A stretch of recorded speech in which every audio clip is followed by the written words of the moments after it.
Hebron Ministries. 34ஆம் அதிகாரத்தில் பின்பு மோசே மோவாபின் சமனான வெளிகளிலிருந்து எரிகோவுக்கு எதிரான நேபோ மலையில் இருக்கும் பிஸ்காவின் கொடுமுடியில் ஏறினான்.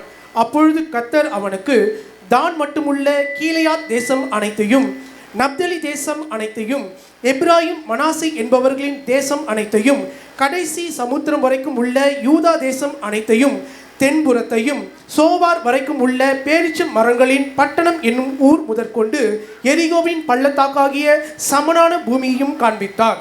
ஹல்லேலூயா. இந்த பகுதியில் 4 காரியங்களை தேவன் நமக்கு கற்றுத்தர வல்லமை உள்ளவராக இருக்கின்றார். அந்த 4 காரியங்களை பாருங்கள். 4 காரியங்களை பார்க்கும்பொழுது இந்த செய்தியினுடைய தலைப்பு கரேஜியஸ் லீடர், துணிச்சல் மிக்க தலைவர். இதில் 4 காரியங்கள் மிக முக்கியம். ஒன்று ஊழியத்தினுடைய வெகுமதி. நீங்கள் செய்கிற ஊழியம் வெகுமதி இல்லையா, ரிவார்ட் ஆஃப் த ஃபெய்த்ஃபுல்னஸ். அப்போ கடைசி வரையிலும் அவன் உண்மையாக இருக்கின்றான், அதுக்கு ஒரு வெகுமதியை கற்றுத்தர்றாரு. முன்னால காண்பிக்கின்றார். அதில் பார்க்கும்பொழுது பியூட்டிஃபுல்லாக இருக்க போகிற இடங்கள், சுதந்திரிக்க போகிற இடங்களை காண்பிக்கின்றாரு. 2வது ஆண்டவர் என்ன செய்கிறாரு, அதை சந்ததிக்கு கொடுக்கின்றார். அவனை பார்த்துட்டு சொல்கிறார், நீ கவலைப்படாத, நீ இவ்வளோ ஊழியம் செஞ்சதில்ல, உன்னுடைய சந்ததி அந்த சுதந்திரத்தை பெற்றுக்கொள்வார்கள்.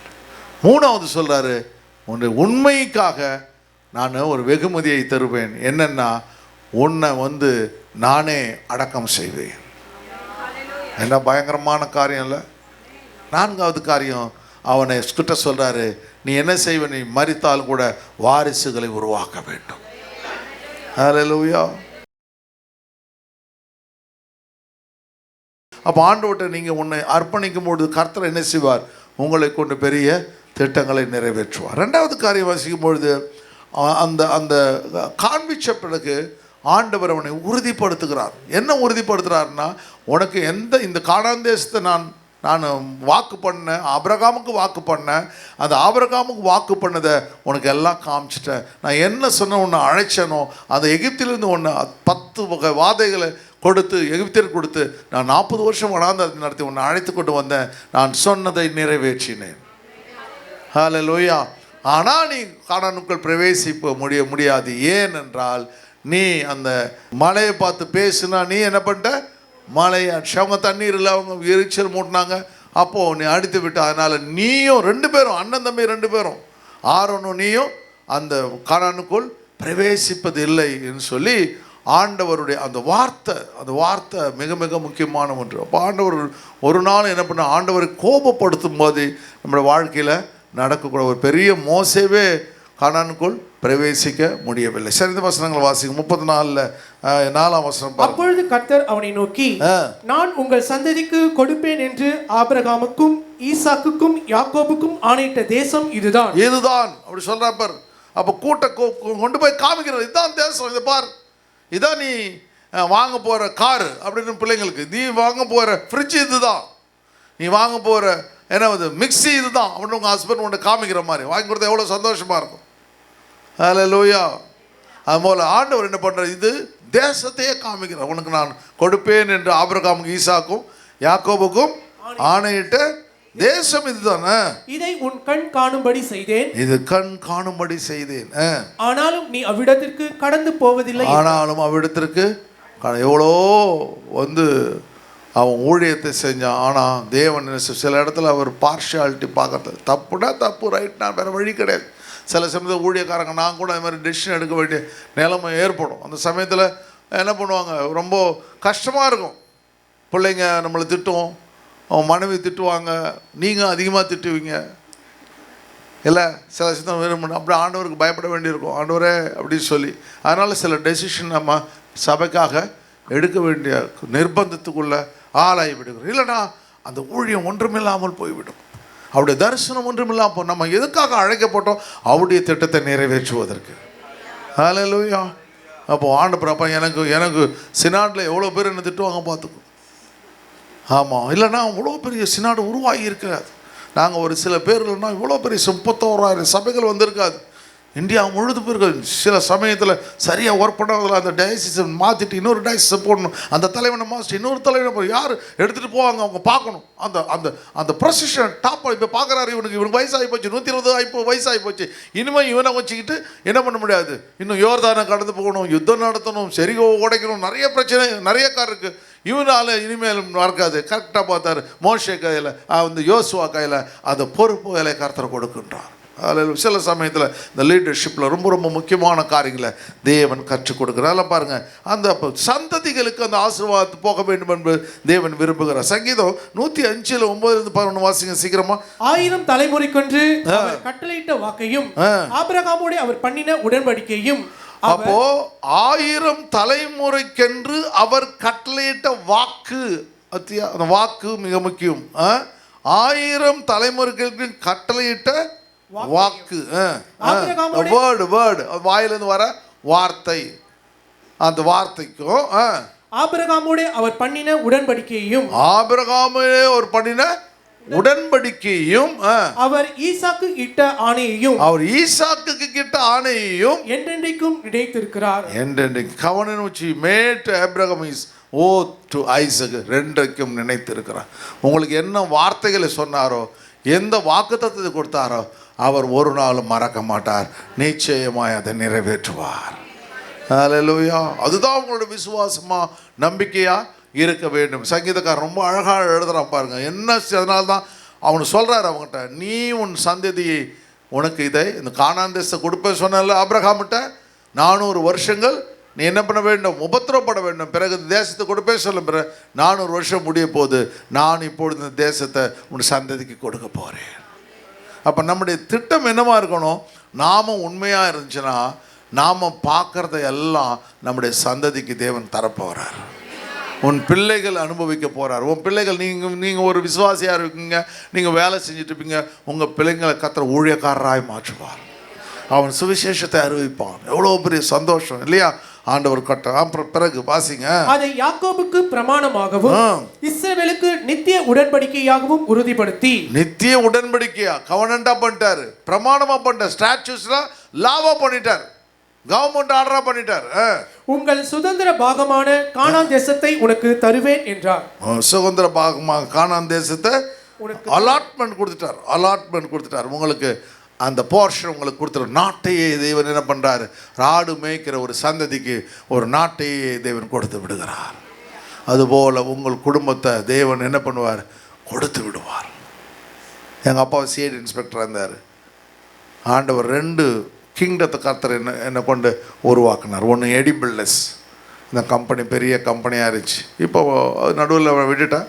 இப்போ மறுபடியும் ரான் அதை எடுத்து இப்போ நல்லா அருமையாக நடத்துகிறாரு, பியூட்டிஃபுல்லாக நடத்துகிறாரு.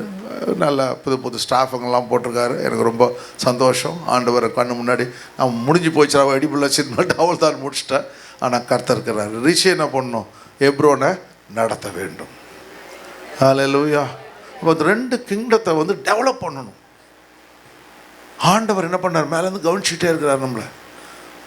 அதில் இப்போ ஒரு தகப்பன் நான் என்ன பண்ணேன், 2 விசுவாசி அந்த எடிபிள்ஸு 3 நாள் யாரும் கேட்க போகிறது கிடையாது. ஆனால் எப்ரோனை மூட முடியுமா,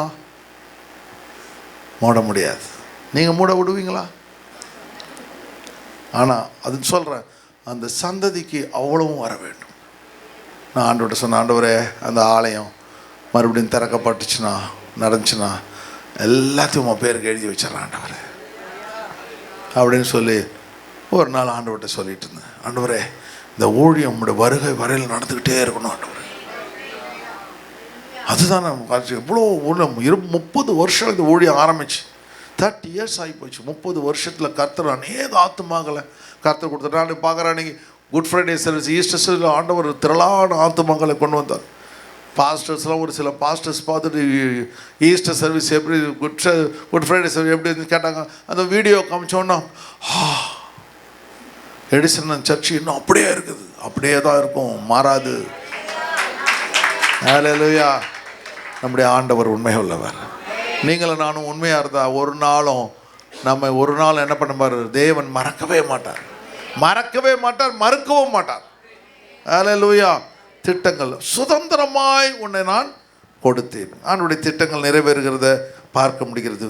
அதனால தான் சொல்கிறான் யோவான் 1:17 எப்படி எனில் நியாயப்பிரமாணம் மோசேயின் மூலமாய் நியாயப்பிரமாணம் மோசேயின் மூலமாய் கொடுக்கப்பட்டது, கிருபையும் சத்தியமும் இயேசு கிறிஸ்துவின் மூலமாய் உண்டாயின. கிருபையும் சத்தியம் அவருடைய வார்த்தை அங்க சொன்னார் பாரு, அந்த வார்த்தை, அந்த வார்த்தையை பிதாவாகிய தேவன் நிறைவேற்றுகிறார். அந்த வார்த்தையை குமாரா கிறிஸ்து நிறைவேற்றி முடிக்கின்றார். அல்லேலூயா. அப்போ அந்த கிரேஸ், அந்த கிருபையினால திட்டங்கள் நிறைவேறுகிறது. அங்கே வாக்குத்தத்தம், அந்த நியாயப்பிரமாணம் பழைய ஏற்பாட்டில், புதிய ஏற்பாட்டில் கிருபையினால் தேவன் எல்லாவற்றையும் நிறைவேற்றி முடித்து விடுகிறார். ஹல்லேலூயா. அப்போ சந்ததி சொல்லுங்கள், என்னுடைய சந்ததியை கர்த்தர் ஆசீர்வதி ஆண்டவரே, என் பிள்ளைகளை ஆசீர்வதி ஆண்டவரே, என் பிள்ளைகள் ஒரு நாளும் சீர்கட்டு போகக்கூடாது ஆண்டவரே. சொல்லுங்கள், அப்படி நல்லா ஜெபிங்க. என் பிள்ளைகள் ஒரு நாளும் சீர்கட்டு போகக்கூடாது. என் பிள்ளைகளுடைய ஊழியத்தை செய்வதை என் கண்கள் பார்க்க வேண்டும் கர்த்தாவே. ஹல்லேலூயா. நான் எப்படி நான் வைராக்கியமுள்ள ஒரு விசுவாசியாக இருக்கணும், அதுபோல் என் பிள்ளைகள் என்னை பார்க்கலும் 10 மடங்கு வைராக்கியமுள்ள விசுவாசியாய் மாற வேண்டும் கர்த்தாவே. ஹல்லேலூயா. மூலமாய் ராட்சியம் கட்டப்பட வேண்டும் ஆண்டவரே. கரங்களை தட்டி கர்த்தருக்கு நன்றி செலுத்துங்க. ஹல்லேலூயா. டியூட்ரானமி 3:25 பாருங்க. நான் கடந்து போய் யோர்தானுக்கு அப்புறத்தில் உள்ள அந்த நல்ல தேசத்தையும் அந்த நல்ல மலையையும், அவனுடைய வாஞ்ச பாரு எனக்கு உடஞ்சிச்சு, இந்த இருதயமே உடஞ்சி இதை படிக்கும்போது, நான் கடந்து போய் யோர்தானுக்கு அப்புறத்தில் உள்ள, யோர்தானத்துக்கு அப்புறத்தில் உள்ள, அதுதான் யோர்தான்ல தானே ஜோஷுவா போய் அதை போறான் அந்த வழியா, அந்த நல்ல தேசத்தை, அந்த நல்ல மலையையும், அந்த நல்ல மலை லீபனோனையும் பார்க்கும்படி உத்தரவு கொடுத்தலும் என்று வேண்டிக் கொண்டேன். அவன் கேட்டான், ஆண்டவரே நீ போய் நம்ம பார்த்துட்டு வந்துடுற ஆண்டவரே, எனக்கு உத்தரவு கொடு, பர்மிஷன் கொடுங்க அப்படின்னு கேட்டானா. கர்த்தரோ உங்கள் நிமித்தம் என்மேல் கோபம் கொண்டு, அப்போ நல்ல கவனிங்க, ஒரு ஊழியக்காரன் செய்ய வேண்டியதை விசுவாசிகள் எப்பவுமே என்ன கூட தடை செய்ய கூடாது. உங்கள் நிமித்தம் என்மேல் கோபம் கொண்டு எனக்கு செவி கொடாமல் என்னை நோக்கி போதும் இனி இந்த காரியத்தை குறித்து என்கிட்ட பேச வேண்டாம். நீ பிஸ்காவின் கொடுமுடியில் ஏறி, என்ன டெரிஃபிக் பாருங்க இந்த பாயிண்ட், பிஸ்காவின் கொடுமுடியில் ஏறி உன் கண்களை மேற்கிலும் வடக்கிலும் தெற்கிலும் கிழக்கிலும் ஏறெடுத்து உன் கண்களினாலே அதை பார். இந்த யோர்தானை நீ கடந்து போவதில்லை. உடஞ்சிருப்பான்ல 40 வருஷம் அவங்களோட கடக்கிறான், இப்படியோ வாழறான். ஒரு பார்வனுடைய குமாரத்தி என்று சொல்லப்பட அரண்மனையில் இருந்தவன் எல்லா பாடுகளையும் கடைசியில் அவன் போக முடியவில்லை. ஹல்லேலூயா. அதனால் ஆண்டவருடைய திட்டங்கள். 3வது பாயிண்ட் வந்து வசனத்தை மட்டும் வாசி முடிப்போம். 5, 6, 7, 8 வாசி 9. Reward of faithfulness. ஆண்டவர் என்ன பண்றாரு, அவனுடைய உண்மையை பார்க்கின்றார். அப்படியே கர்த்தரின் தாசனாகிய மோசே மோவாப் தேசமான அவ்விடத்திலே கர்த்தருடைய வார்த்தையின்படியே மரித்தான். கர்த்தருடைய வார்த்தையின்படி பாரபட்சமா பார்க்க மாட்டாரு. சில ஏரியாவில் என்ன பண்றாரு, வார்த்தையின்படியே மரித்தான். அவர் அவனை மோவாப் தேசத்தில் உள்ள பெத்பேயோருக்கு எதிரான பள்ளத்தாக்கிலே அடக்கம் பண்ணினார். இந்த வார்த்தை பயங்கரமான வார்த்தை. அப்போ ஆண்டவர் என்ன செய்யறாரு, அவரே ஃபியூனரல் சர்வீஸ் நடத்துறாரு. இந்நாள் வரைக்கும் ஒருவனும் அவன் பிரேத குழியை அறியான். மோசே மரிக்கிற போது 120 வயதாய் இருந்தான். அவன் கண் இருளடையவும் இல்லை, அவன் பலன் குறையவும் இல்லை. இஸ்ரவேல் புத்திரர் மோவாபின் சமனான வெளிகளில் மோசேக்காக 30 நாள் அழுது கொண்டு. அப்ப ஏன் ஆண்டவர் அவன் கல்லறை போச்சா நமக்கு முன்னாடி தெரியும். யூதா புத்தகத்துல 1ஆம் அதிகாரத்துல அதை குறித்து போடப்பட்டது. பிரதான தூதனாகிய மிகாவேல் மோசேயுடைய சரீரத்தை குறித்து பிசாசுடைய தர்க்கித்த போது, அப்படின்னு அர்த்தம், அவனை தூஷணத்தை குற்றப்படையும் துணியாமல் கர்த்தரவனை கடிந்து கொள்வாராக. அப்போ அவன் மிகாவேல் தூதம் அவன் புதைக்க போகிறான். புதைக்கும் போது பிசாசு சொல்கிறான், என்ன சொல்கிறான், நீ அவரை புதைக்கக்கூடாது. அந்த சடலம் யாருக்கு உரியது, எனக்கு உரியது, நரகத்துக்குரியது. ஏன், கர்த்தருக்கு அவன் கீழ்ப்படியவில்லை, அதை புதைக்க விட மாட்டேன், தர்க்கம் பண்ணுகின்றான். அப்பொழுது மிகாவேல் தூதன் கடிந்து கொள்கின்றான். ஒருத்தனை பரலோகத்துக்கு அனுப்புவதற்கும் நரகத்துக்கு அனுப்புவதும் ஒருவனுக்கும் அதிகாரம் கொடுக்கப்படவில்லை. ஹல்லேலூயா. அதனால் நாம் குற்றம் செய்தாலும் நம்மை மன்னிக்கிற ஒரு தேவன் நம்மோடு கூட இருக்கிறார். ஹல்லேலூயா. எல்லாவற்றையும் மன்னித்தவர் நம்மை மன்னிக்கவில்லை. அப்போது ஆண்டவர் மோசேயை மன்னித்து அவர் சொல்கிறாரு, அந்த பிசாசுக்கே தெரியாமல், அவனுடைய இடம் இது, உலகத்தின் அதிபதி, அவனுக்கே தெரியாமல் அவனுடைய சடலத்தை அவர் புதைத்து விடுகிறார். ஹல்லேலூயா. சரி, நிறைய திட்டங்கள் அதில் இருக்கிறத பார்க்க முடியுது. அல்லேலூயா. ஆண்டுடைய திட்டங்கள் அதே மாதிரி பவுல் சொல்கிறான் பாருங்க, நான் எருசலேமுக்கு போக வேண்டும் அப்படின்னு சொல்லும்போது எல்லாரும் போகாதுன்னு அழறாங்க. இல்லை, தேவனுடைய திட்டங்களை நான் நிறைவேற்றணும். ஆகபு சொல்கிறான், இல்லை நீங்கள் போகக்கூடாது. இல்லை, ஆண்டவர் தேவ திட்டங்களை நிறைவேற்ற வேண்டும். அப்போ தேவ திட்டங்களை நிறைவேற்றுவதற்கு தன்னை அவர்கள் ஈடுபடுத்திக் கொள்கிறார். 4வது காரியம் 34:9 வாசித்து முடிப்போம். மோசே நூனின் குமாரனாகிய யோசுவாவின் மேல் தன் கைகளை வைத்தபடியினால் அவன் ஞானத்தின் ஆவினால் நிறையப்பட்டான். இஸ்ரவேல் புத்திரர் அவனுக்கு கீழ்ப்படிந்து கர்த்தர் மோசேக்கு கட்டளையிட்டபடியே செய்தார்கள். கர்த்தர் மோசேக்கு கட்டளையிட்டபடியே செய்தார்கள். மோசே நூனின் குமாரன் யோசுவா மேல் தன் கைகளை வைத்ததினாலே அவன் ஞானத்தின் ஆவினாலே நிறையப்பட்டான். பார்த்தீங்களா, கையை வைக்கின்றான். யார்? இப்போ 40 வருஷங்கள் இல்லையா ஆண்டோடைய சமூகத்தில் ஆண்டவருக்கு ஊழியம் செய்தவன். நான் உங்களுக்கு சொல்லியிருக்கேன் பாருங்கள், ரிச்சியும் ராணியை அபிஷேகம் பண்ணும்பொழுது நான் சொல்லியிருக்கேன். பார்த்தீங்களா, அவர் என்ன பண்ணார்? அந்த தேவசுந்தரம் என் கையை வச்சு, பெரிய ஸ்டோரி எது, லாஸ்ட் ஷார்ட்டாக தெரியாதவங்களுக்கு சொல்கிறேன். என் முதல்ல என்ன பண்ணார்? முதல்ல என் கையை வச்சுட்டாரு. என் கையை வைக்க சொன்னார் ரிச்சிரான் மேலே. பிறகு என்ன சொன்னார்? பிரதாப் சிங் பாஸ்டருடைய கையை வைக்க சொன்னார். 3வது என்ன சொன்னார்? அதுக்கு மேலே அவர் கையை வச்சார். நான் அவர்கிட்ட கேட்குறேன், என்ன தகப்பனார் இப்படிலாம் பண்ணிட்டீரு நீர், உம்மா அபிஷேகம் பண்ண சார் என் கையை வச்சுருந்தேன். இல்லை இல்லை, உம்முடைய படிப்பெல்லாம் அவருக்கு வரணும், உன் ஞானம்லாம் அவருக்கு வரணும், பிரதாப் சிங்குடைய அபிஷேகம்லாம் அவருக்கு வரணும், அதே போல் என்னுடைய அபிஷேகம்லாம் அந்த 2 பிள்ளைங்களுக்கும் வரணும். எவ்வளோ ஒரு ஹம்பிள்னஸ் பார்த்தீங்களா, என்ன பயங்கரம் பார்த்தீங்களா அந்த ஞானம், தேவ ஞானம். அதுபோல் அந்த கைகளை வைக்கும் பொழுது ஒரு சில பேருக்கு அந்த அந்த போதகருடைய அபிஷேகம், போதகருடைய தாளந்துகள் எல்லாம் அந்த சந்ததிக்கு தேவன் பரவுகிறார். இவன்ட்டு இருந்த அந்த சண்டை போடுற எல்லா தைரியம் எல்லாம் அந்த பலம் கொண்டு திடமானதாயிருன்னு அந்த யோசுவாவுக்கு கற்பித்த காரியங்களை இவன் அபிஷேகம் பண்ணதுனால அவன் மேலே வந்து விடுகிறது. அவன் என்ன பண்ணுறான்? தேவ திட்டங்களை நிறைவேற்றி விடுகின்றான். வாரிசுகள் உருவாக்கப்பட வேண்டும். அதுதான் 4வது பண், ரிவார்ட் ஆஃப் த சக்சஸர். வாரிசின் வெகுமதி கர்த்தர் கொடுத்து 4 காரியங்களை கர்த்தர் இன்றைக்கு நம்மோடு கூட பேசினான். 1, என்ன பண்ணார் ஆண்டவர்? ஊழியத்தினுடைய வெகுமதி. ஹல்லேலூயா.